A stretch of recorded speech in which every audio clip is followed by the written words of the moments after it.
សួស្តីអ្នកទាំងអស់គ្នាថ្ងៃនេះខ្ញុំមកបង្ហាញពី Claude Cowork ដែលខ្ញុំនិយាយពីវីដេអូមុនហើយ Claude Cowork នេះដែរគឺជា AI agent មួយដែលបង្កើតដោយ Anthropic វារស់នៅក្នុងកុំព្យូទ័ររបស់យើងបើយើងប្រៀបធៀបគ្នាជាមួយ OpenClaw ទៅ Claude Cowork នេះគឺស្តៀងទៅនឹង OpenClaw ត្រង់ថាវារស់នៅជាមួយកុំព្យូទ័ររបស់យើងហើយវាអាចប្រើប្រាស់ file នៅក្នុងកុំព្យូទ័ររបស់យើងវាអាចចូលទៅក្នុង browser ប្រើប្រាស់អ៊ីនធឺណិតបានគឺស្តៀងគ្នានោះដែរគ្រាន់តែថា Claude Cowork វាមានការការពារឬប្រព័ន្ធសុវត្ថិភាពទំនើបជាង OpenClaw បន្តិចព្រោះអីAnthropic គឺគាត់គិតជ្រៅជ្រះមែនទែនពីប្រព័ន្ធសុវត្ថិភាពជាងគេក្នុងវីដេអូនេះខ្ញុំនឹងបង្ហាញខ្លះៗពីឧទាហរណ៍ដែលយើងអាចប្រើប្រាស់វាបានអ្វីដែលយើងអាចធ្វើបានហើយនឹងបញ្យល់ពីលក្ខណៈពិសេសរបស់ Claude Cowork ដែលយើងអាចអ្នកនរគ្នាអាចយកទៅគិតហើយបាយគំនិតខ្លួនឯងថាតើអ្នកនរគ្នាអាចយកទៅធ្វើអ្វីបានខ្លះសម្រាប់បំពេញការងារជាប្រចាំរបស់អ្នកឥឡូវនេះលើ screen នេះយើងកំពុងតែឃើញហ្នឹងគឺ Claude Cowork ហើយ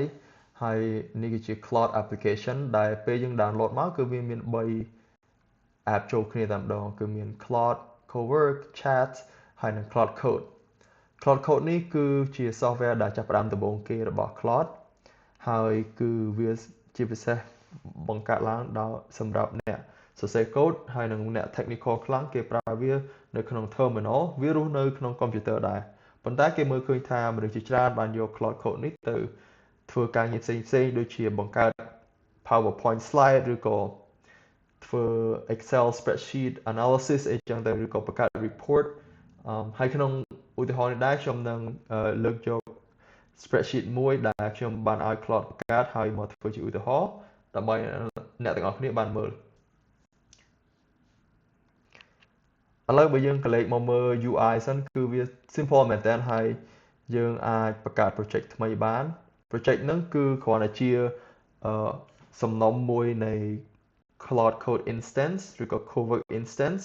ដែលយើងអាចទាញ file ផ្សេងៗចូលទៅក្នុង project ហ្នឹងហើយនៅពេលដែលយើងចាប់ផ្ដើម project មួយគឺវាដឹងពី file ទាំងហ្នឹងអញ្ចឹងណាក្នុង project មួយគឺវាអាចរស់នៅក្នុង folder ផ្សេងគ្នាងាយស្រួលក្នុងការ organize របស់យើងហើយយើងអាចមានការណែនាំពិសេសដូចអ្នកឃើញអញ្ចឹងខាងស្ដាំនេះការណែនាំរបស់ខ្ញុំសម្រាប់ project នេះគឺខ្ញុំប្រាប់វាថាបើពេលខ្ញុំសរសេរ slide ឬក៏សុំឲ្យវាសរសេរ slide ឲ្យគឺគួរតែប្រើពណ៌បៃតងនេះគ្រាន់តែជាឧទាហរណ៍ទេហើយស្តៀងគ្នានោះដែរវាមាន memory feature memory ហ្នឹងគឺការចងចាំហើយនៅពេលដែលយើងប្រើប្រាស់ហើយយើងសន្ទនាជាមួយ Claude វានឹង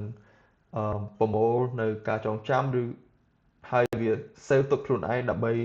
ងាយស្រួលក្នុងការប្រើប្រាស់សម្រាប់យើងកុំឲ្យយើងពិបាកនិយាយពាក្យដដែលជាក់ស្ដែងខ្ញុំអាសាប្រាប់ Claude មែនតើថាសូមឲ្យចាំ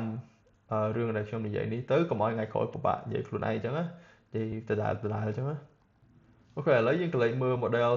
model ទាំងនេះគឺសុទ្ធតែជាអ្វីដែលយើងអាចប្រើប្រាស់បាននៅក្នុង Claude website ហើយវាមានពពួក Opus 4.6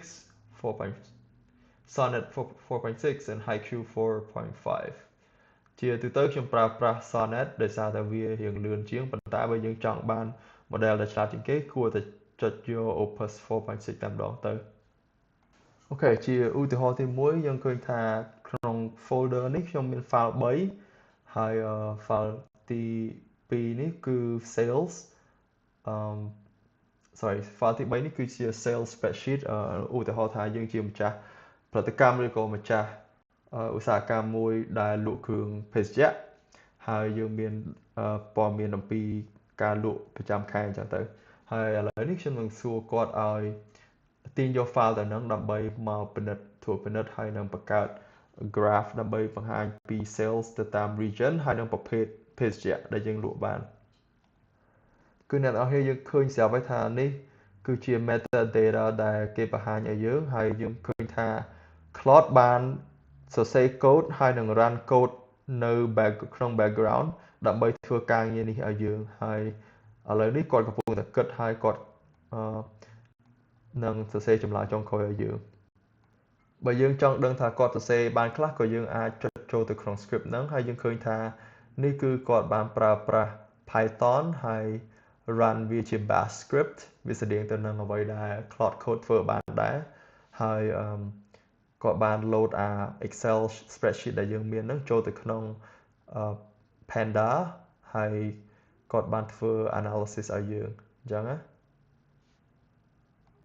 ឥឡូវនេះគឺ analysis របស់គាត់ធ្វើហើយឥឡូវគាត់នឹងទៅបង្កើត HTML ជាមួយនឹង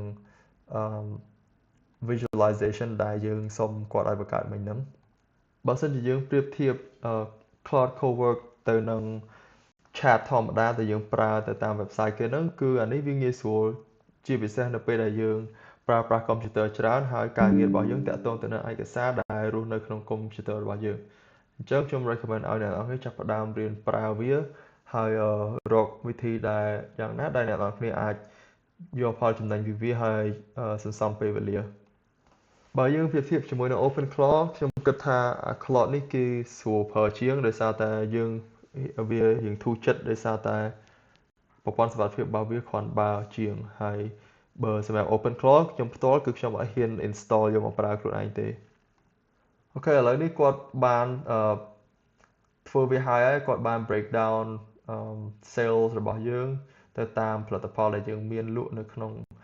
ក្រុមហ៊ុនរបស់យើងហ្នឹងហើយទៅតាម region ដូចជាភ្នំពេញសៀមរាបអញ្ចឹងទៅខ្ញុំអត់សូវដឹងដែរទេហើយ data នេះគាត់អ្នកខ្ញុំឲ្យគាត់អ្នកបង្កើតខ្លួនឯងទេហើយគាត់តែធ្វើជាឧទាហរណ៍ទៅអ្នកនរគ្នាថាអ្វីដែលអ្នកនរគ្នាអាចធ្វើបានហើយ feature មួយទៀតដែលខ្ញុំចាប់អារម្មណ៍នោះគឺ dispatch ដូចខ្ញុំនិយាយអញ្ចឹងថាខ្ញុំអាចបញ្ជា Claude ពីទូរស័ព្ទរបស់ខ្ញុំចូលទៅក្នុងកុំព្យូទ័របានប៉ុន្តែយើងត្រូវឲ្យកុំព្យូទ័រហ្នឹងវាបើកចោលរហូតអញ្ចឹងណាដើម្បីធ្វើជាការ demo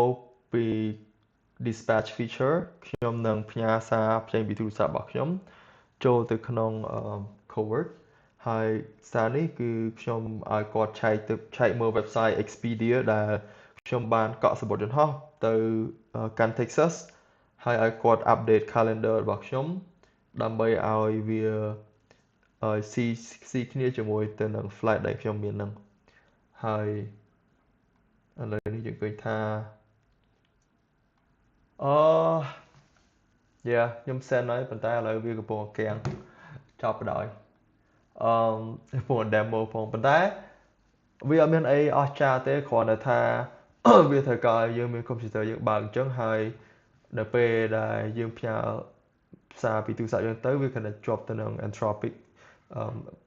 backend server ដូចគ្នាអញ្ចឹងហើយកុំព្យូទ័រយើងក៏ connect ទៅ backend server ដែរហើយបន្ទាប់ពីវាទទួលបានសារពីទូរស័ព្ទយើងហើយវាគ្រាន់តែបង្កើត session ដូចជាយើង chat ធម្មតាជាមួយ cowork ដែរទេគឺអត់មានអីពិសេសទេ engineering ពីក្រោយអាហ្នឹងគឺ simple មែនតើគ្រាន់តែថាវាត្រូវការឲ្យមាន MCP មិន MCP ត្រូវការមាន WebSocket connection ដើររហូតអញ្ចឹងណា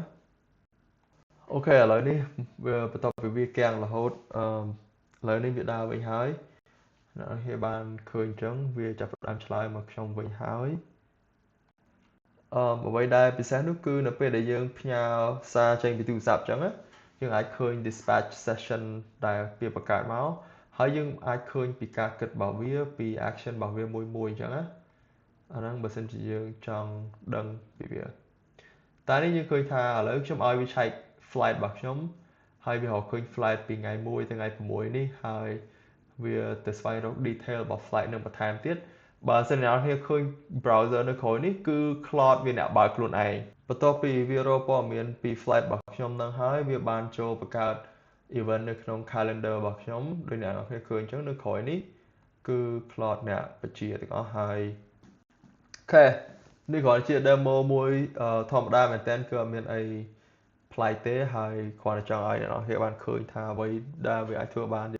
ចុងនេះគឺអត់មានអីច្រើនទេមានតែចង់ប្រាប់ឲ្យអ្នកនរគ្នាថាគួរតែចាប់ផ្ដើមប្រើវាហើយរៀនប្រើប្រាស់វាឲ្យសមឥឡូវហ្នឹងគឺវាស្រួលប្រើទេអត់មានអីពិបាកទេ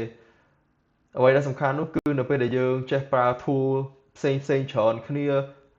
ចេះប្រើ tool ផ្សេងជាច្រើនហើយយើងយកមកដាក់ផ្គុំចូលគ្នាគឺវាធ្វើឲ្យយើងមានរបៀប download វិញគឺអត់មានអីពិបាកទេអ្នកនរគ្នាគ្រាន់តែចូលទៅ claude.ai/download នេះមកហើយយើងអាចរើស Windows ឬក៏ Mac OS បានហើយដើម្បីប្រើ dispatch ហ្នឹងយើងត្រូវមាន app វានៅក្នុងទូរស័ព្ទដែរគឺស្រួលមែនតើអត់មានអីពិបាកទេហើយគ្រាន់តែយើង log in ជាមួយ account cloud របស់យើងទាំងពីរហ្នឹងទៅគឺវាដើរហើយ